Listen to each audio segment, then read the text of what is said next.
kanan menghadap ke kiblat. Jadi duduk tasyahud sudah diterangkan.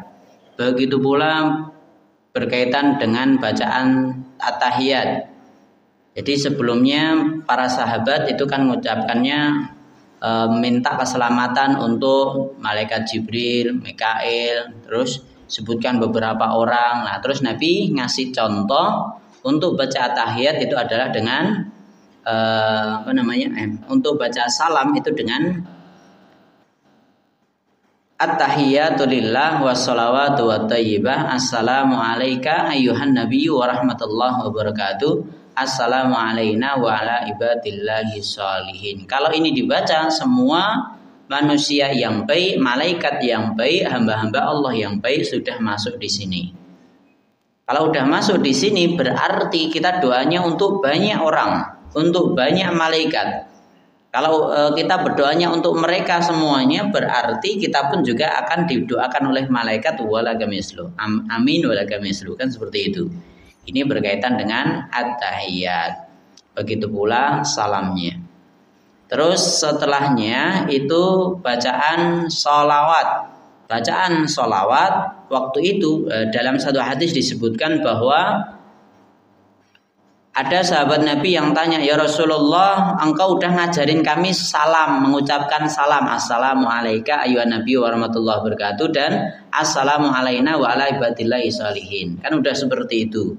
Nah sekarang ajari kami bagaimana mengucapkan sholawat. Lantas Rasulullah ngasih tahu caranya baca sholawat. Sholawatnya sholawat yang panjang ada di at-tahiyat, yakni Allahumma sholli ala Muhammad wa ala ali Muhammad kama shallaita ala Ibrahim wa ala ali Ibrahim wa barik ala Muhammad wa innaka Hamidum Majid. Allahumma barik ala Muhammad wa ala ali Muhammad kama barakta ala Ibrahim wa ala ali Ibrahim innaka Hamidum Majid, atau fil alamin innaka Hamidum Majid. Intinya minimal sholawatnya seperti itu. Orang yang sholat harus bisa baca sholawat yang komplit seperti ini.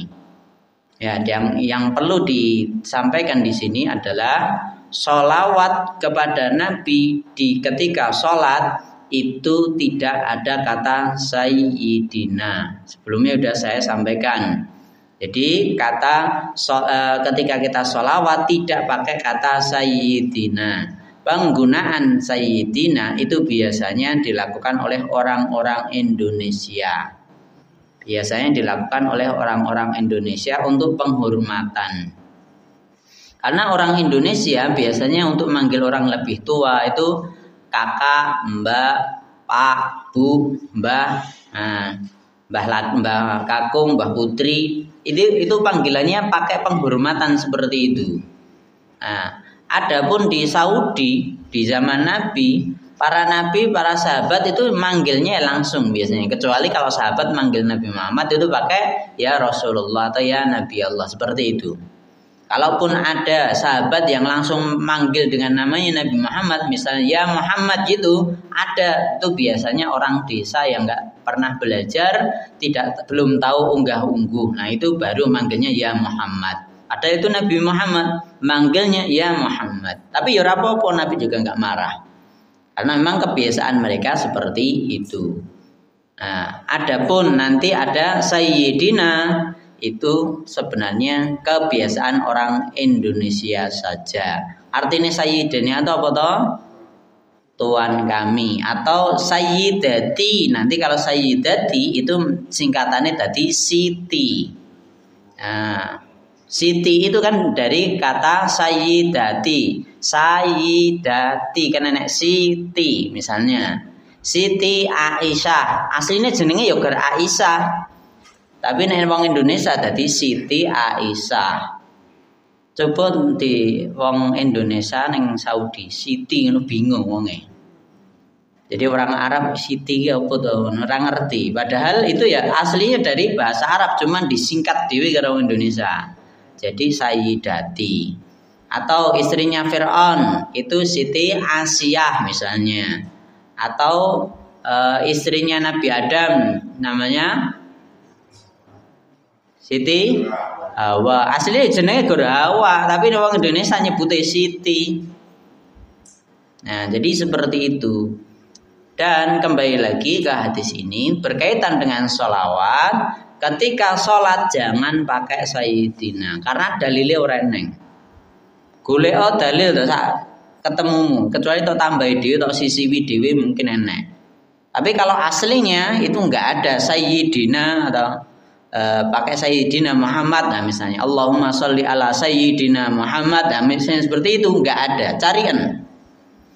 Ya, kenapa kok saya harus memastikan kita enggak pakai Sayyidina? Karena sholat berkaitan dengan kitab ini yang sudah kita baca di bagian awal sudah diperintahkan oleh Nabi, shollu kama ra'aitumuni usolli, sholatlah kalian sebagaimana kalian melihat aku sholat. Kan perintahnya seperti itu. Berkaitan dengan ibadah itu udah ada contohnya dari Nabi, udah ada caranya berdoa seperti apa. Lah nek tok tambahi yo nek diterima, nek ora masalahnya kan gitu. Kita lebih baik nyontoh saja dengan apa yang ada di dalam hadis seperti itu. Ini yang harus perlu diperhatikan dengan baik. Karena saya sering punya murid takon salat dawa kuwi wis kangelan, apa meneh sing udah memiliki kebiasaan pakai Sayyidina. Takon ngilangi Sayyidina bingung. Bahkan apalane rusak. Allahumma sholli ala Sayyidina. Coba dilangi Sayyidina nih, bingung wisan. Piye ya? Wah, ngono wisan. Bahkan saya langsung saya ngasih tantangan, coba golekno hadis ini enek Sayyidina tak kaya HP gua ngono. Ora mungkin eneng, kuwi wong Indonesia kuwi. Jadi seperti itu. Ada kata Sayyidina itu cuma tambahan dari orang Indonesia. Nah, kecuali kalau kita misalnya khutbah seperti ini atau waktu omong misalnya, atau sholawat ketika di luar sholat misalnya, silahkan pakai Sayyidina boleh, tidak dilarang karena memang itu ya kebiasaan setempat saja dan itu tidak jelek juga. Tapi bukan berarti yang tidak jelek itu pasti boleh dilakukan. Jadi seperti itu, ini yang harus diperhatikan. Terus isyarat dengan jari telunjuk ini juga sudah disebutkan. Ada yang langsung gini aja, ada yang digerakkan, ada yang tidak digerakkan. Itu sudah disampaikan sebelumnya. Yang terakhir sekarang berkaitan dengan at-tahiyat. yakni di sana ta'awud di dalam sholat. Hadis riwayat Muslim. An Abi Hurairah qala Rasulullah sallallahu alaihi wasallam. Nabi sallallahu alaihi wasallam bersabda, "Idza tasyahhada ahadukum," apabila salah seorang di antara kalian membaca tasyahud, "falyasta'idz billahi min arba'in," hendaklah dia berlindung kepada Allah dari 4 hal. Yaqulu, hendaklah dia mengucapkan atau berdoa bertaud yang seperti ini. Allahumma inni a'udzubika min adzabi jahannam wa min adzabil qabri wa min fitnatil mahya wal mamat wa min syarri fitnatil masiihid dajjal. Jadi berlindung dari 4 hal. Pertama, ya Allah, aku berlindung kepadamu dari azab neraka jahanam. Yang kedua, dan azab kubur. Jadi berlindung dari azab kubur. Yang ketiga, dari fitnah hidup dan mati. Fitnah hidup iki to.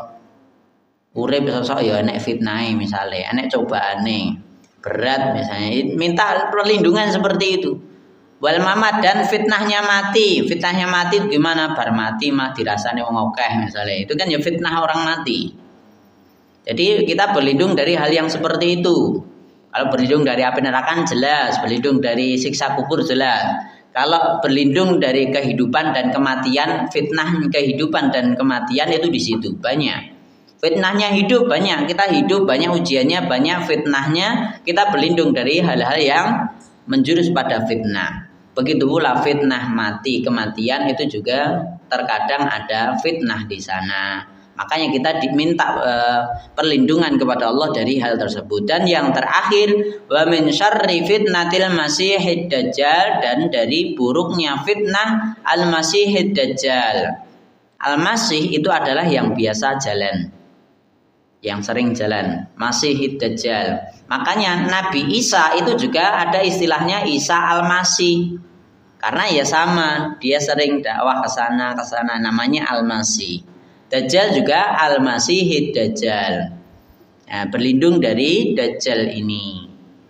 Begitu pula orang yang biasa berjalan, misalnya Dzulqarnain itu juga ada yang mengatakan dia itu Al-Masih juga, yang sering jalan ke sana kemari. Itu namanya Al-Masih. Jadi kalau disebut Al-Masih itu tidak bisa baik, bisa buruk, tergantung Al-Masihnya siapa. Kalau Isa Al-Masih berarti Nabi Isa itu. Nah, kalau Al-Masihid Dajjal berarti Dajjal. Nah, kan jauh antara langit dan bumi, yang satu Nabi, yang satu Dajjal mengaku Tuhan. Yang Nabi berarti baik, kalau yang Dajjal itu berarti buruk. Makanya kita harus berlindung dari hal fitnah Al-Masihid Dajjal ini.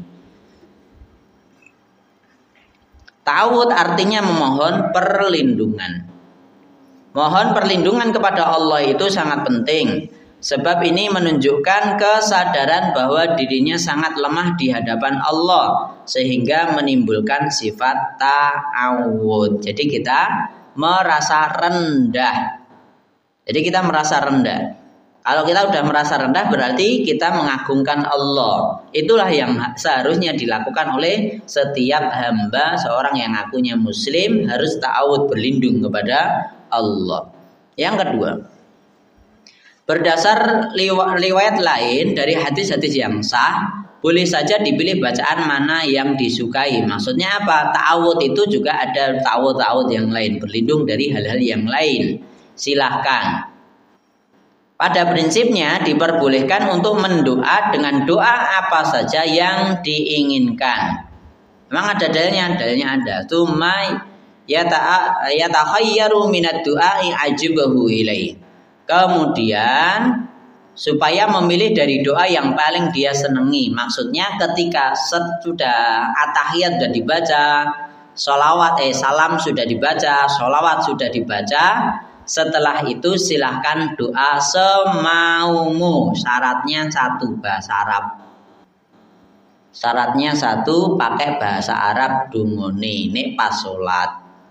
Nah, kecuali nek di luar sholat ndonga pakai basa Jawa ora apa-apa, tapi nek pas sholat ndonga nek bahasa Arab. Contoh dari Nabi ada, silahkan dicari di sana. Wallahu taala alam bisawab. Intinya berlindung, pulih atau doa-doa yang kita pengen butuh dengan itu, silahkan berdoa.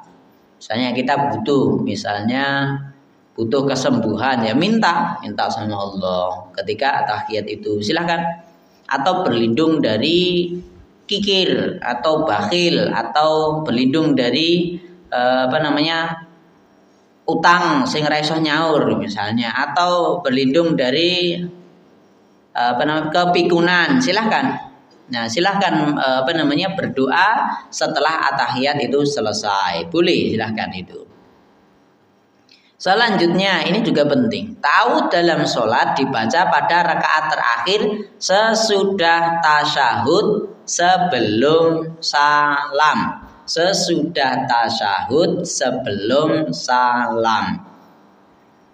Hadisnya mana? Idza faragha ahadukum minat tasyahudil akhir, ketika selesai salah seorang dari kalian tasyahud akhir. Nah, setelah tasyahud akhir baru baca ta'awudz ini.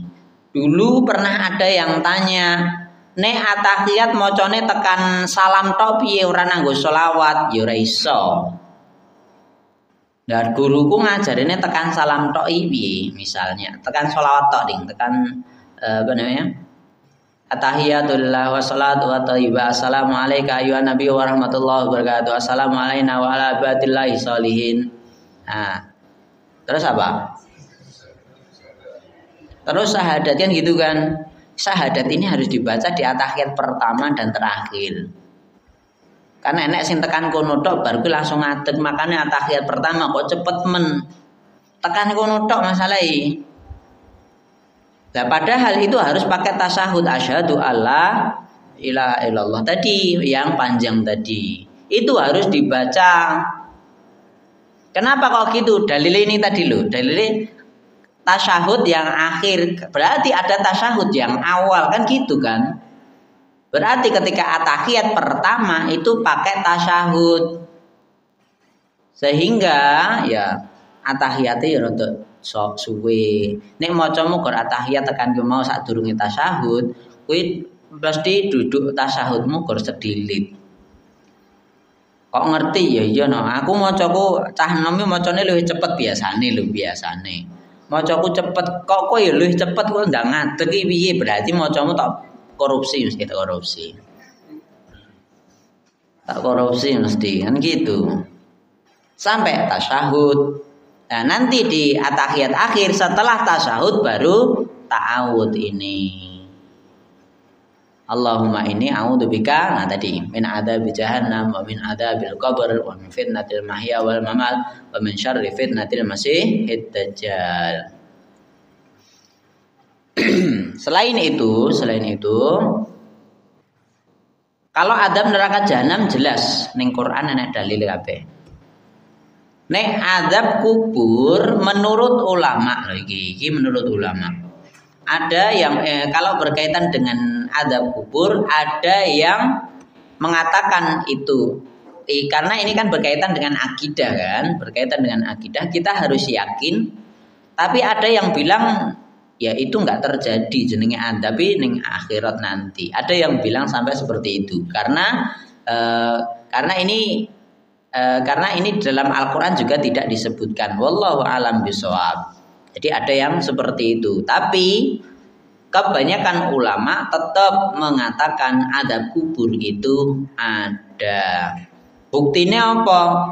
Buktinya ada kon donga supaya kita terhindar dari adab kubur. Berarti adab kubur ki ono lah ngono lho. Selain itu hadis yang lain juga sama. Sampai ada sing ade cah cilik-cilik wis apal man robuka ngono wis ngerti. Kan ngono to? Cerita tentang itu murid saya wis do ngerti, man robuka ngerti. Nah, kan gitu kan? Diapalke apalno nek kowe ora tau salat ya ora iso jawab. Ora tau belajar atau sholawat ya ora iso ngatakan Nabiku Muhammad. Ora tau maca Quran ya ora mungkin iso ditakonin kitab apa, kitab Al-Qur'an ya ora iso. Kalau memang itu tidak jadi kebiasaanmu. Jadi seperti itu. Bisa dipaham sampai sini? Ada yang perlu ditanyakan?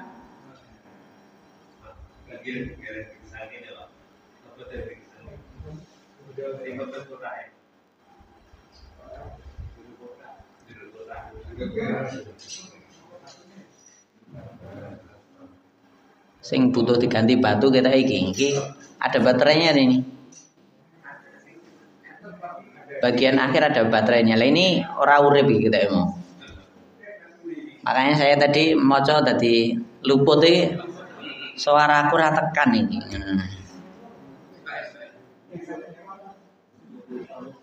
Udah langsung aja nggak apa-apa. Nanti tak jawab itu aja.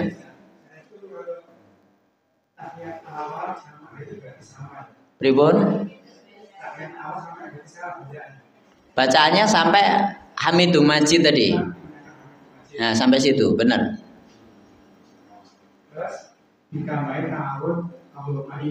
Ya, kalau itu atahiyat akhir Allahumma inni a'udzubika ya.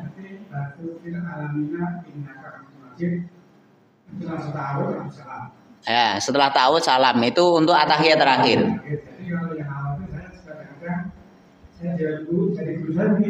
Tambah sampai Allahumma sholli ala sayyidina Muhammad wa ala ali Muhammad kama sholaita ala langsung aja itu tadi nama itu. Bagaimana yang lebih itu yang mana? Ya. Makanya saya tadi sampaikan bahwa sholawat itu sampai Hamidum Majid tadi baru berdiri di atahiyat pertama. Untuk atahiyat terakhir tasyahud sudah selesai baru ta'awud. Jadi ta'awud itu kan Allahumma ini aneh kata a'udzubika kan gitu. Berarti ta'awud jenenge. Nek tasyahud enek kata asyhadu. Ya, tasyahud itu namanya. Nek atahiyat karena enek atahiyatulillah kan asline gun ngono kuwi tok. Jadi ketika kita atahiyat baca atahiyat, yang kedua tasyahud. Kalau rakaat kedua berarti berdiri, setelah itu silahkan. Tapi kalau ditambah sampai ta'awud gimana? Boleh. Nah, nanti kalau di rakaat terakhir, atahiyat terakhir, entah rakaat ketiga atau keempat, tadi atahiyat, terus tasyahud dan ta'awud baru salam. Ngoten nggih? Ketiganya hanya tasawuf. Ya. Pertama sampai alamina ini akan disebut sengaja. Ya. Kalau yang terakhir itu sangat wangi. Ya. Tambah ta'awud terus salam. Jadi bedanya di situ. Meskipun tadi saya sampaikan di atahiyat pertama tambah ta'awud ya oleh ya apik kuwi. Silahkan. Jadi seperti itu. Cukup? Barangkali ada yang lain, silahkan. Nggih.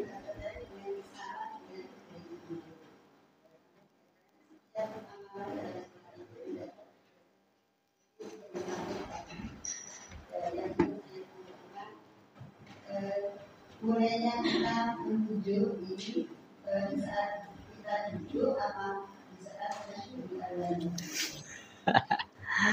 Ya, kan butuh dalil loh. Silahkan baca dalilnya ning dhuwur ana, tapi ora ning sing nyebutke nek asyhadu lagi ngene iki aku udah ngerti. Kemarin kan udah saya sampaikan, ini pertanyaan udah ada itu. Sebelumnya udah saya sampaikan. Silahkan cari hadisnya, isyarat itu tadi yang gerakkan itu ketika asyhadu, lah itu aku belum ngerti. Barangkali jamaah sing wis pernah belajar boleh disampaikan ke saya, mungkin karena keterbatasan saya, mungkin karena guru saya orang ngajari, barangkali loh. Nah, barangkali seperti itu, silahkan disampaikan di sini juga boleh. Di pertemuan datang nyari dulu seminggu, nah, setelah itu dapat, nah nanti sampaikan ke saya. Kalau udah ada nanti saya cek, kalau memang benar saya sampaikan insyaallah. Ngoten nggih.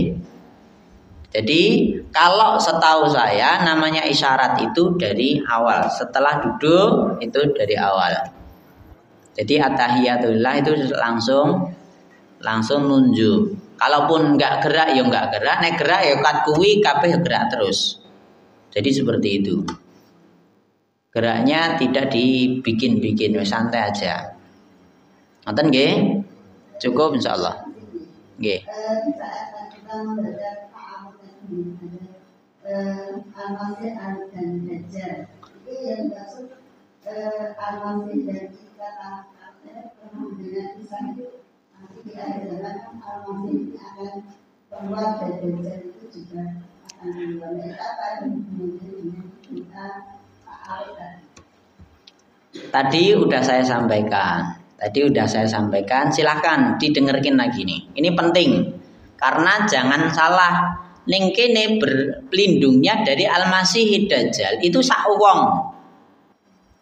Aslinya jenenge gor dajjal. Al-masih itu artinya sering berjalan, itu masih. Sering berjalan rono rene jenenge al-masih. Lah al-masih ini enggak cuman dajjal saja yang punya julukan al-masih. Dan julukan al-masih ini karena tadi jalan tadi. Dajjal juga sering jalan ini. Begitu pula Nabi Isa itu juga Isa al-Masih, ada kata al-Masihnya. Karena beliau juga sering jalan seperti itu, makanya ada julukan seperti ini. Selain itu juga nanti akan ada namanya Dzulqarnain. Buka surat Al-Kahfi, rukuk kedua terakhir.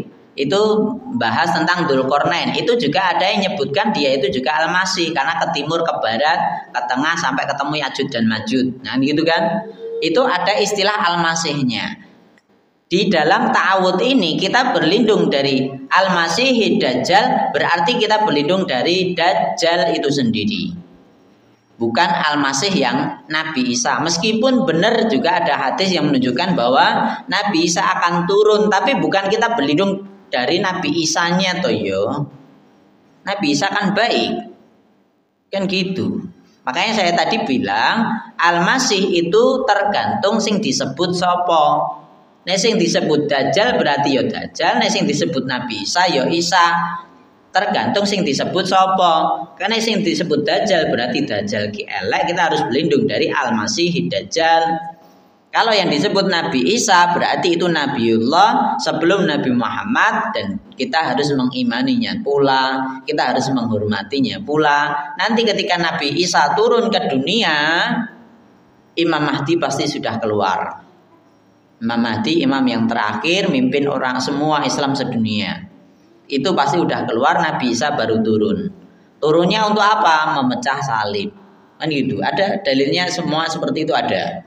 Ya, tapi jangan salah kita ketika mau donga, Allahumma inni a'udzubika min adzabil jahannam, min adzabil qabr, min fitnatil mahya wal mamat, wa min syarri fitnatil masih dajjal. Berarti Nabi Isa kita berlindung dari Nabi Isa, enggak, salah.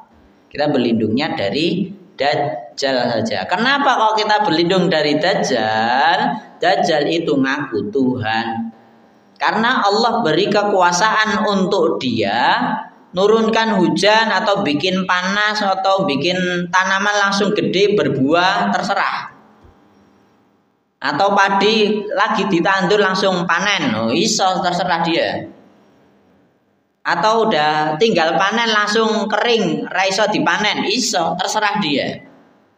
Yang sebelumnya misalnya Indonesia ijo ruyu-ruyu misalnya, langsung dadi kaya Saudi ngono, ya sak senenge sing nyebut. Itulah Dajjal. Makanya kalau orang nggak teliti itu pasti akan tertipu oleh Dajjal. Karena Dajjal bisa melakukan segalanya. Bahkan orang mati dihidupkan, orang hidup dimatikan tanpa megang, tanpa apa, tinggal bilang kun fayakun bisa. Cuman kita harus teliti. Orang Islam pasti tahu kalau itu Dajjal atau Tuhan, pasti bisa diketahui. Nek Allah ora iso tok delok, kecuali kowe nek wis mlebu surga lagi iso ndelok Allah. Itu Allah. Kalau Dajjal itu manusia biasa seperti kita, mosok Tuhan padha ae dhewe ya ora mungkin. Yang kedua, cirinya pasti dia matane picek siji. Matanya cuma satu, matanya satu ora go ning tengah ngene tok ora. Matane tetep loro. Sing siji ora iso dienggo ndelok. Ora ning tengah tok kene ora. Matane tetep loro, tapi yang satu picek ngono lho. Lah nek mosok Tuhan kok picek iki piye? Lah kuwi kudu ngerti ae dhewe. Paham gak sini? Orang satu aja, Dajjal yang kubro, Dajjal yang asli. Meskipun nanti ada hadis yang menunjukkan Dajjal itu akan banyak, mengikuti sifatnya kayak Dajjal kuwi. Sifatnya merusak dunianya banyak. Jadi seperti itu. Dajjal itu hanya istilah atau ya wujud manusia. Apa yang istilah pokoknya Dajjal itu apa ya? Bukan kenanya kan ada. Jadi gini. Kemudian ya. Nama itu dan di mana? Pripun? Dajjal dengan Nabi di mana? Dajjal dan Nabi. Wah, kalau itu saya tidak tahu duluan mana, itu nggak tahu. Masalahnya tidak disebutkan secara langsung ikise orang. Hadise oke, lah itu disambungkan. Lah sendi orang ngerti. Dan itu semua jadi tanda-tanda hari kiamat, hari akhir. Dan kembali lagi tadi apa? Pertanyaannya? Sing awal? Oh ya. Dajjal itu perusak. Termasuk mungkin Yahudi kan juga Dajjal ya. Iya. Nah itu nanti termasuk bentuk manusia atau hanya istilah aja itu. Jadi gini. Wallahu ta'ala alam bisawab, berkaitan dengan Dajjal, itu di zaman Nabi Dajjal wis enek. Di zaman Nabi Dajjal kuwi wis enek. Bahkan ada yang bilang sampai Dajjal itu adalah sudah ada di zamannya Nabi Musa alaihi salatu wasalam. Kok dugdeng men iya. Makanya dia nanti iso kaya Tuhan tenan. Karena Allah beri kelebihan untuk dia. Beri kemampuan untuk seperti itu. Orang mati kan zaman Nabi Musa udah ada. Ada yang bilang di zamannya Nabi Muhammad udah ada. Karena ada salah satu sahabat yang seperti ini. Waktu itu Nabi kan seumur hidup kan tak pernah numpak kapal nih Nabi. Tapi ada sahabat Nabi yang dia berlayar. Intinya dia berlayar ke sana kemari jual beli. Intinya dia memang kerjaannya seperti itu. Suatu waktu ketika berlayar gitu kena badai. Udah dia terdampar di suatu pulau. Pulau niki cilik enek dajjal. Tapi ku ora ngerti nek kuwi dajjal. Pokoknya kayak iso ciri-cirine ngene. Semua udah disebutkan. Jadi itu sifatnya dajjal ada semua di situ. Dalam hadis itu ada. Terus badai ini wis reda. Jadi ketika badai dia singgah di sana. Terus keliling pulau ketemu dajjal mau dan dajjal dirantai. Jadi waktu itu dajjal sudah dirantai oleh Allah. Nek pas zaman Nabi Muhammad dajjal ora dirantai langsung rusak donya. Dan sekarang dajjal masih dirantai. Rantainya piye apa kaya rantai kapal apa piye orang ngerti, pokoknya dirantai. Apa tali rapia ya ora ngerti. Intinya dia tidak bisa kemana-mana kecuali kalau udah Allah beri izin untuk keluar. Nah, setelah tahu itu, jadi dilihat ciri-cirine kabeh wis ngerti kabeh, badai selesai. Terus dia pulang, golek jalur meneh. Alhamdulillah bisa pulang di kampung halamannya. Bar kuwi pengen goleki meneh. Biyen pulone ning ndi goleki neh, ora temu. Ketoke kok kene goleki rono reneng. Kok ketoke kene kok goleki neh reneng.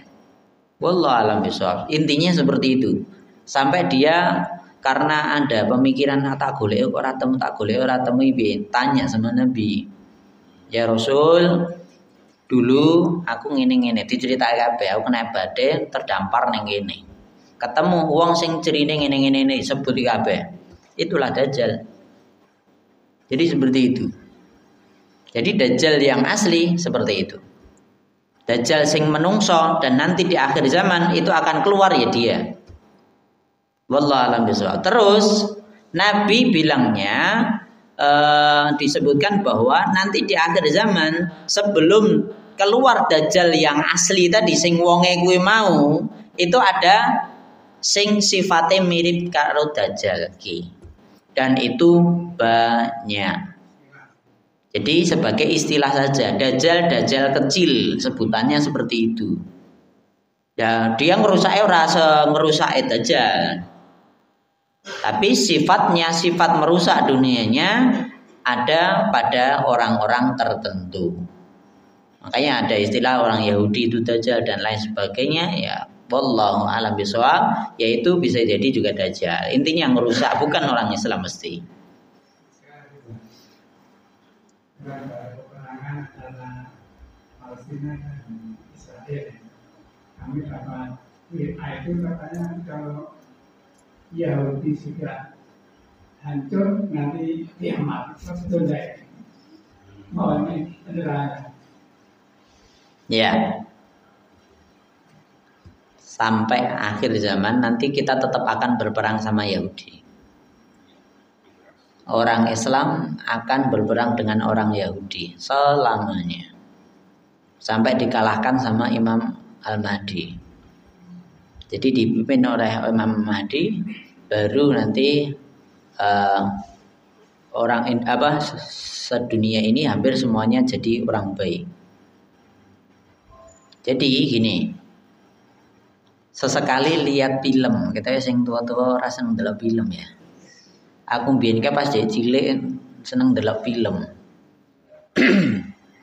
Film jenenge judule Out the Ring apa ngene. Pokoknya tentang cincin. Enek Gollum, pernah lihat belum? Gandalf. Terus enek sing pohon, nah, pohon berjalan. Nanti ada yang kecil, apa sih? Hobbit jenenge. Jadi di film itu seperti itu, Hobbit cebol-cebol. Engko enek sing gede banget. Karena itu untuk menunjukkan bahwa nanti di akhir zaman semua akan berkumpul semuanya. Maksudnya apa? Untuk berperang, dan itu ada perangnya benar. Dan perangnya itu antara orang Islam dan orang Yahudi. Dan orang Islam akan dibantu oleh orang Nasrani. Bisa ngomong Nabi. Bahkan di kitabnya orang Nasrani pun juga sama. Di kitabnya orang Nasrani pun juga sama. Sing gawe film kuwi wong Nasrani sing belajar kitab dan diprediksikan oleh dia bikin film seperti itu. Yang bikin orang non, jelas. Tapi bukan orang Yahudi. Dia yang bikin orang Nasrani. Dan benar, nanti orang Islam gabungnya sama orang Nasrani, dan orang Yahudi itu gabungnya dengan orang komunis dan lain sebagainya. Intinya orang yang pengen merusak musuhnya ya kuwi perang. Dan itu nanti ketika perang, bantuannya setan-setan ya oke, momen makhluknya oke banget. Pohon bisa melaku, momen antik lah. Itu kalau fiksi nggak mungkin. Kalau fiksi kan paling barang itu kalau Lord of the Ring itu sampai 3 seri ya Bapak itu. Nah, jadi seperti itu. Dan ketika perang, kenapa kok ring? Ada ring. Ring itu adalah tentang dunia, kekayaan dunia. Kalau yang megang kekayaan dunia ini adalah orang baik, mesti dunia akan baik. Kalau kekayaan itu yang megang adalah orang buruk, maka ke dunia ini akan hasilnya buruk semuanya. Dan itu benar kan? Sama seperti sekarang. Kalau sing megang kekuasaan, megang ekonomi adalah orang baik, baik insyaallah. Tapi yang megang orang buruk, rusak semuanya. Sama seperti itu. Makanya ada cincin. Cincin ini diperebutkan. Kan benar, kita juga memperebutkan kekayaan ini. Meskipun ya kita ya sewajarnya aja lah. Nanti ada takdirnya. Takdirnya dia menang-menang menuai. Ya, sampai akhirnya perang ini. Ketika perang seperti itu, musuh-musuh Islam misalnya, musuh Islam ini yang Yahudi itu nanti juga akan kumpul dengan yang namanya Ya'juj Ma'juj nih, wong Islam nyebutnya seperti itu. Dan mereka nggak bisa masuk di 2 tempat yang putih di situ di dalam film itu, 2 tempat yang identiknya warnanya putih, yakni Mekah dan Madinah. Jadi memang bener cerita ini sakjane ning hadis iki ana kabeh. Aku mbiyen awalnya ya kurang ndelok ngono ae. Bareng diterangke karo wong Islam sing iki asine ngene-ngene. Oh iya ya. Sampai aku baleni ya. Baleni bilang, oh bener ya. Orang Islam gini. Nanti orang Islam dibantu sama malaikat. Kalau orang Yahudi nanti dibantunya sama Ya'juj dan Ma'juj. Ya'juj dan Ma'juj kan juga sama kan? Itu kecil-kecil tapi kayak setan beneran. Ngerusak. Ya itu akan keluar nanti di akhir zaman juga akan keluar. Jadi selain Nabi Isa, Imam Mahdi, Dajjal itu nanti juga ada namanya Ya'juj Ma'juj. Ya'juj dan Ma'juj itu apa toh? Itu ya menungso. Ini mlebu ning danau langsung kering. Enek panganan, misalnya padi langsung dilewati entek ya mesti kering bar. Karena saking itu masuknya di manusia. Nanti ceritanya di surat Al-Kahfi di Dzulqarnain tadi lah.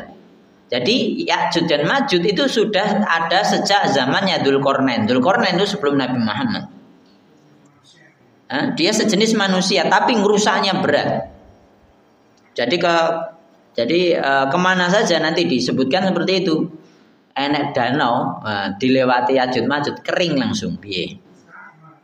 Lah sekarang Ya'juj dan Ma'juj itu di mana? Ya'juj dan Ma'juj itu dicor sama siapa namanya? Dzulqarnain. Nanti dibaca tadi di cerita Nabi Dzulqarnain ini.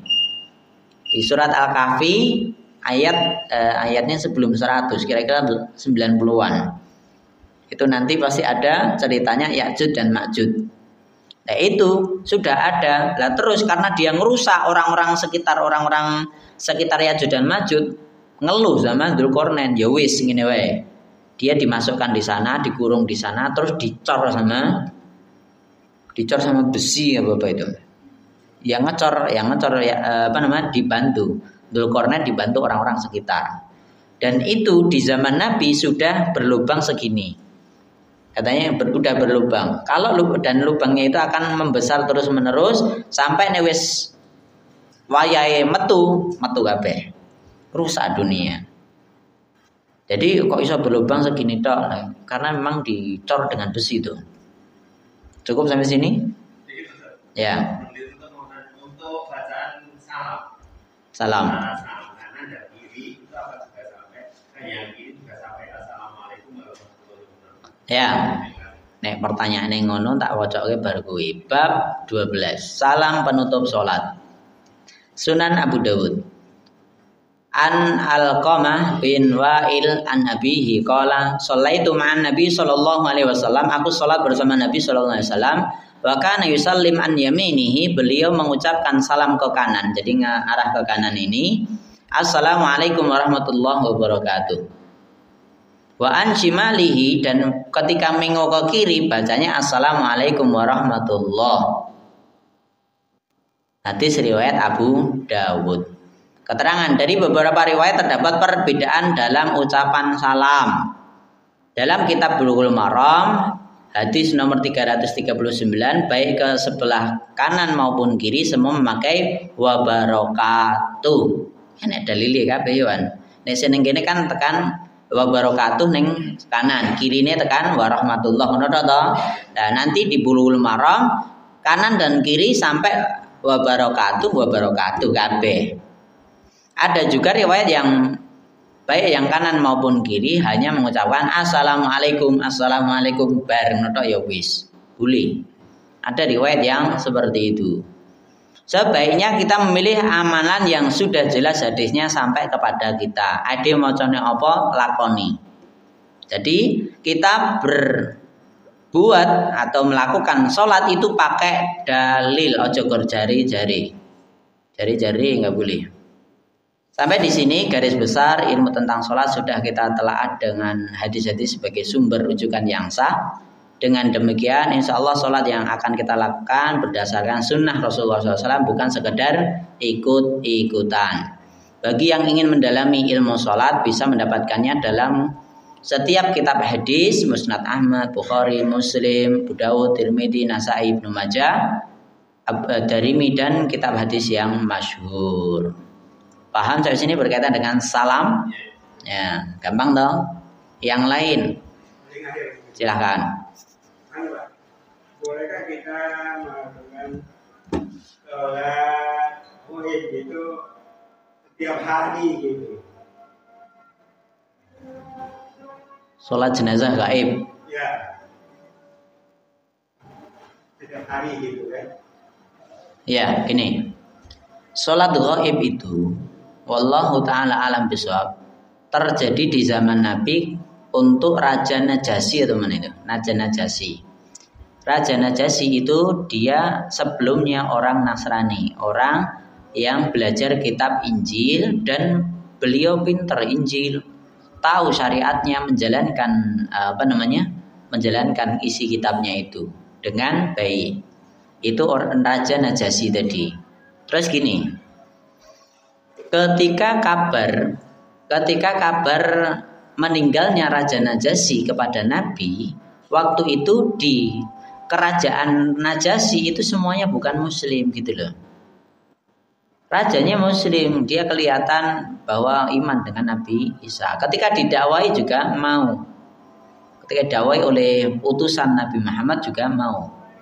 Nah, sebenarnya mau, makanya ketika kabarnya sampai kepada Nabi Muhammad melakukan sholat gaib. Paham sampai sini? Ceritanya seperti itu tok. Jadi sholat gaib ya gor kuwi tok. Dilakukan oleh Nabi ya gor kuwi tok pasan. Nah, terus kalau zaman sekarang, kalau memang kita kenal, misalnya orang iso tekan kono, ade iso sholat gaib, silahkan.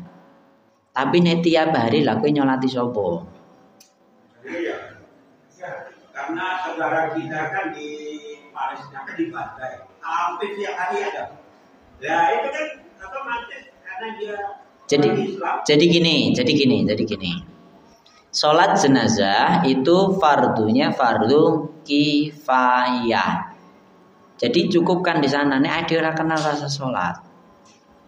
Karena selain itu ada ulama yang mengatakan bahwa sholat gaib itu kalau memang tidak ada yang nyolatkan maka kita sholatnya sholat gaib. Paham di sini? Ada yang sampai bilang seperti itu karena di zaman Nabi itu melakukan sholat gaib karena ning kono ora ana sing nyolati ngono lho.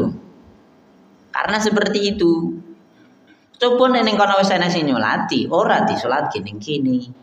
Makanya sholat gaib itu ada yang bilang boleh, tapi ada yang bilang ora sah nek kono wis ana sing nyolati. Karena itu sudah tergugurkan kewajibannya. Paham sampai sini? Lah nek ade salat bendina, lah kowe nyolati sapa? Niate ning sapa kowe kenale ora? Kan gitu toh. Pertanyaannya di situ. Ya, mungkin bisa saja dinamakan syuhada Palestina gitu ya. Ya, jadi gini, kita melakukan sesuatu itu harus pakai dalil. Nah, buktinya Nabi orang bendina nyolati kan orang mungkin toh. Kan gitu aja. Jadi kita harus pakai dalil. Nah, kalau sekarang kita nyolati bendina, pokoknya sing mati dina iki tak salati ning kene. Lah gitu. Lah sapa? Orang ngerti. Nah, kamu niatnya untuk siapa kan belum jelas. Selain itu, hukum sholat jenazah fardu kifayah. Nek wis ana sing nyolati, liyane gugur. Daripada nglakoni sing reneng dalil ngene, lakonono sing dalile jelas sahih, gitu loh. Aku mbiyen ning awal wis ngomong ngene iki kita. Belajar kitab Sahih Bukhari, Muslim, Abu Daud, Tirmidzi, Nasai, Ibnu Majah, Darimi. Begitu pula kitab-kitab hadis itu semua contoh dari Nabi sing sahih, lakonono kabeh kowe wis lempoh yakin. Guruku ngomong ngono kuwi. Kowe ora mungkin enggak mungkin waktumu sisa untuk bekerja. Kowe nek lakoni kabeh lho. Sing sahih. Sing jelas enek hadise, jelas sahih diterima. Lakonono kowe lempoh kowe. Guruku ngomong ngono kuwi. Lakonono sing jelas sahih wae. Dhaif rasa dilakoni, kecuali memang fadhail amal silakanlah sesekali dilakukan itu boleh. Tapi nek reneng dalile ora sah. Kenapa kok gitu? Nek ora percaya daripada nglakoni ngono kuwi, ade belajar sing luwih akeh. Kita lakukan itu semuanya. Ilmu yang kita dapatkan itu dijalankan. Saya yakin waktumu habis dan enggak ada waktu untuk bekerja lagi. Pasti seperti itu. Ngoten nggih? Jadi ini nasihat untuk kita semua. Sekali ya Kak, Boleh, silakan. jika ada ini masalah saya itu ada yang mengatakan suruh membaca Al-Fil. Nah itu juga gimana ya menurut saya nanti bisa menolong yang bisa ini gitu. Terus membaca Al-Fil berapa sekali nah ini mau kira-kira begitu pas enggak? Nah, tapi Pak, jadi misalnya tidak perlu EB, itu kan apa sudah saja apa gimana? Bertanya. Jadi gini, daripada nglakoni sing maca surat Al-Fil ping 1000 wadah. Daripada khatamna Quran bar maca, setiap selesai baca doakan untuk sahabat kita, untuk saudara kita yang ada di sana. Itu lebih baik seperti itu daripada aku maca Al-Fil. Doakan misalnya langsung gue doakan semoga ababil teko meneh ngeneki Yahudi. Ngono wae ndongane ngono nau basa Jawa ora apa-apa. Jelas insyaallah diterima insyaallah. Allah denger insyaallah. Daripada aku maca Al-Fil, lah niatmu apa? Al-Fil itu kan cerita orang zaman dulu ada Abraha. Ngono tok. Kuwi gara otak-atik matuk gue maca ping 1000 muga-muga dan niatkan di sana muga-muga orang Islam dimenangkan dengan cara seperti ini dan seperti itu. Nah, itu cuman otak-atik matuk reneng dalile. Makanya ketika enek ngono kuwi ora mungkin tak share meneh. Bahkan lebih baik ini, lebih baik kita pakai kunut, tahu kunut? Kunutnya juga kunut subuh tok. Ngertine kunut subuh tok. Iya toh. Nah, enek hadis ketika orang Islam didolimi itu Nabi berdoa untuk mereka, berdoa baik untuk mereka, dan orang yang mendolimi juga didoakan buruk. kecelakaan untuk orang yang mendolimi orang Islam. Jadi itu ada namanya kunut nazilah. Golek ana dalile enek insyaallah lebih baik baca kunut ini. Itu jelas ada dalilnya, sebut aja namanya. Bahkan misalnya saudara kita, misalnya nek dulu Ustaz Abu Bakar Basir misalnya di penjara, ngono enek mbiyen ada kunut nazilah seperti itu. Setiap hari, setiap sholat, enggak cuma subuh tok, setiap sholat i'tidal terakhir baca kunut untuk saudara-saudara kita. Jadi seperti itu, mendoakan orang-orang yang terdolimi dan mendoakan orang-orang yang mendolimi juga. Didolimi didoakan diselamatkan. Kalau orang yang mendolimi dihancurkan. Nah, sehancur-hancurnya. Itu doanya kasar bener. Nabi doanya elek bener. Seperti itu. Itu ada kunut nazilah. Ngono golek ning internet langsung tulis kunut nazilah dalile ndi metu mesti. Itu terjadi di zaman Nabi. Lebih baik pakai itu ketika sholat. Tapi syaratnya jamaah diandani sing kok nek kunut nazilah ya, tapi bahasa Arab lho ya ora oleh basa Jawa. Hah? Jadi kunut subuh nanti ditambah ada nazilahnya.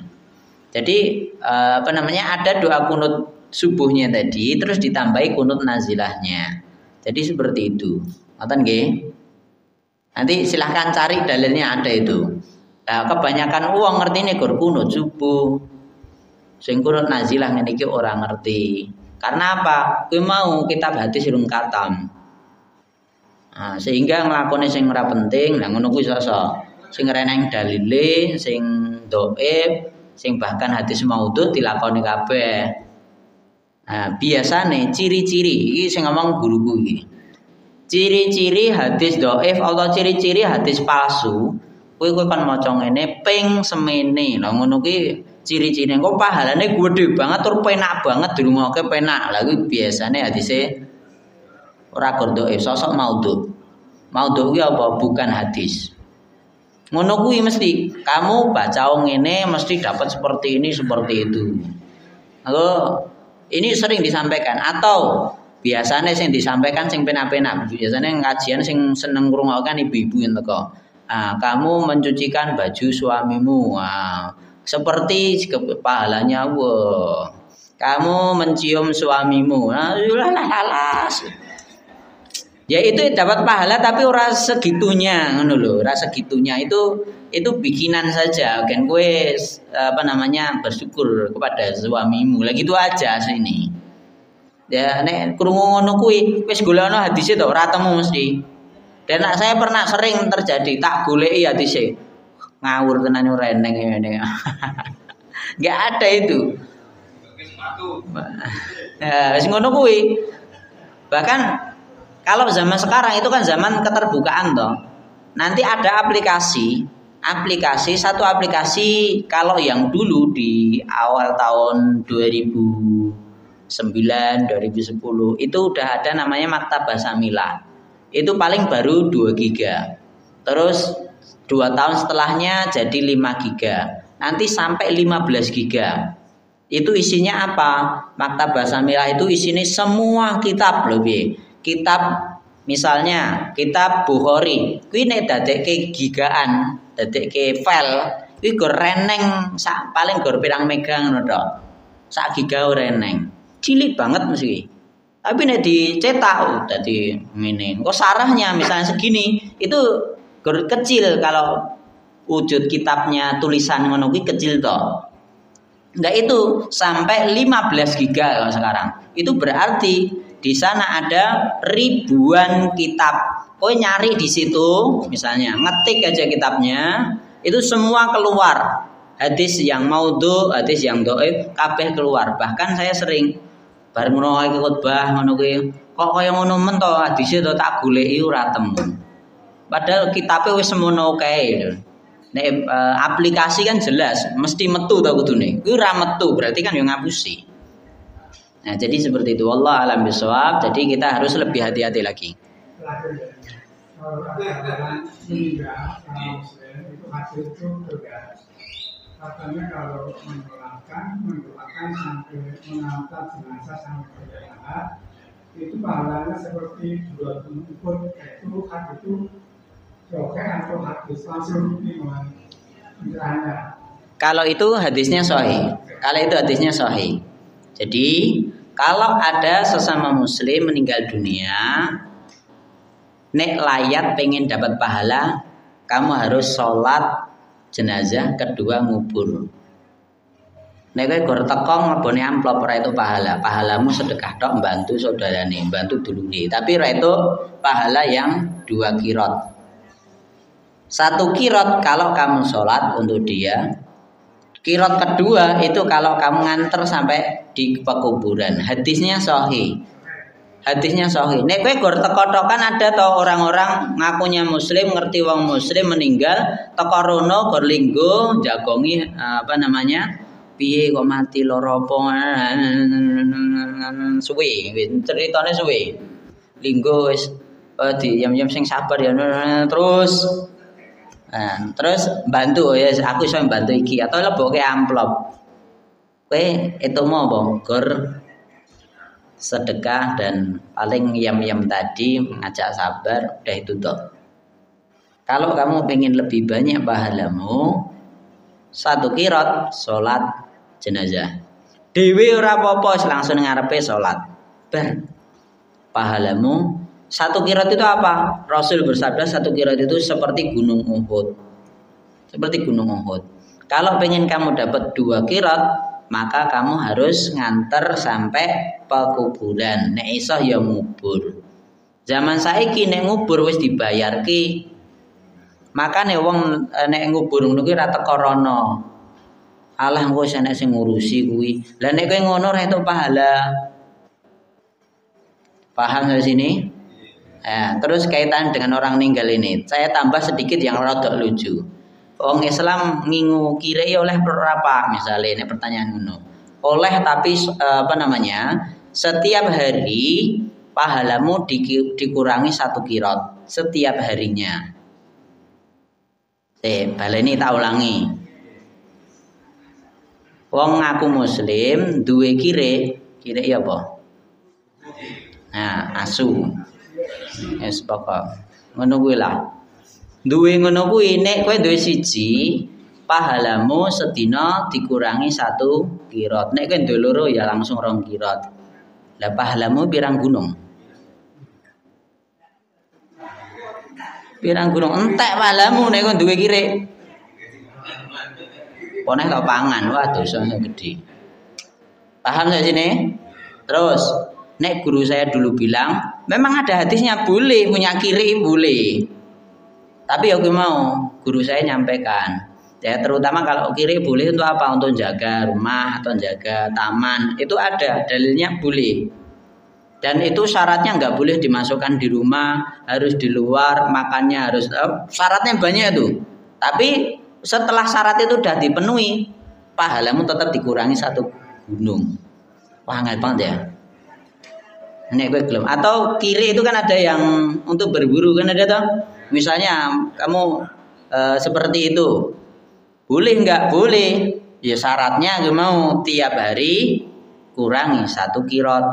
Nek guru saya dulu bilang, nek gue pengen ngingu kiri, boleh. Syaratnya tiap hari golek wong mati, salatno karo kuburno. Tiap hari, ya minimal sehari, minimal 2 hari sekali. Sing mati sapa ya? Ngono langsung goleki. Aku kudu ngono, nek ora ngono rugi. Oh ngimbangi, kowe ndek kiri mau. Hah? Oh, juga rumah sakit. Kita ya bener ya, jaga rumah sakit. Supir ambulan ya. Supir ambulan nih kita ya. Saya ngoleh ya supir ambulan tok nih. Ya guru saya dulu bilang seperti itu dan itu kan bener. Dalilnya nek kabeh kuwi. Dan itu pakai logika kan tambah dikurangan gitu kan. Harus seperti itu. Nek kowe ora duwe pahala. Oke, padahal itu harus berkurang pahala segitu. Lah berarti dosamu ya segitu. Naudzubillah min syarri dzalik, daripada tekor kowe sesuk mlebu neraka, aja. Kalau itu nggak apa ya? Hah? Kucing. Kalau kucing boleh, sementing aja ganggu ngene tanggane. Maksudnya kucing ratok kayak pakan berarti golek ning tanggane ngrusak gendenge, ngrusak alah lah itu yang dosa. Itu ya. Nah, saya kira cukup sekian. Insyaallah kita lanjutkan di pertemuan mendatang. Kurang lebihnya mohon maaf. Wassalamualaikum warahmatullahi wabarakatuh.